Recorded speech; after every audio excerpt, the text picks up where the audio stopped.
po sa akin channel. Gusto ko lang share. Gagawa po ako ng simpleng ulam. Kasi ang dami kong nabiling bell peppers. Yan po ang lulutuin ko ngayon. Start na po tayo. Prepare lang po natin yung mga ayan. Ayan po natin yung ating ingredients. Cut natin siya. Tapos cut natin.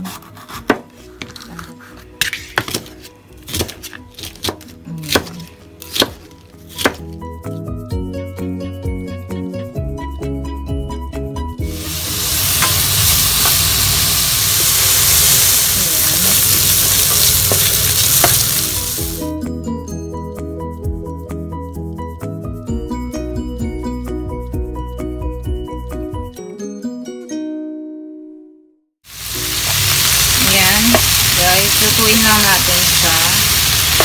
Lagyan na natin siya ng pampalasa. Lagyan po natin ng salt and pepper. Tapos soy sauce.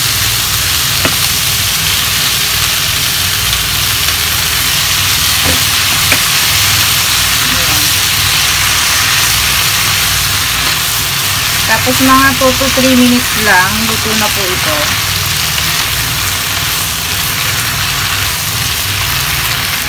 Takpan natin.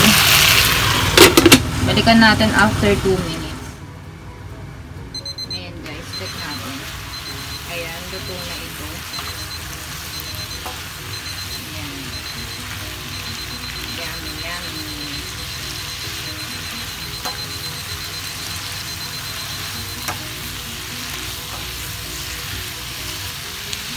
Ayan. Pinatay ko na yung heat niya. Tapos, prepare ko lang yung ating gohan rice.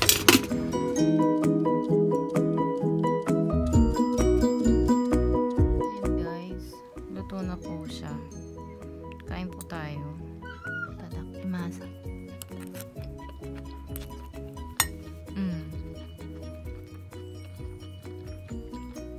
Ang sarap.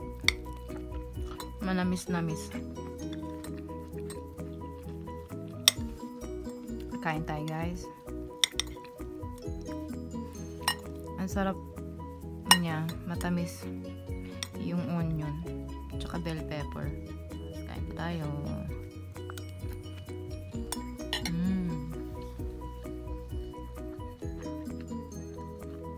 Try nyo din po ito.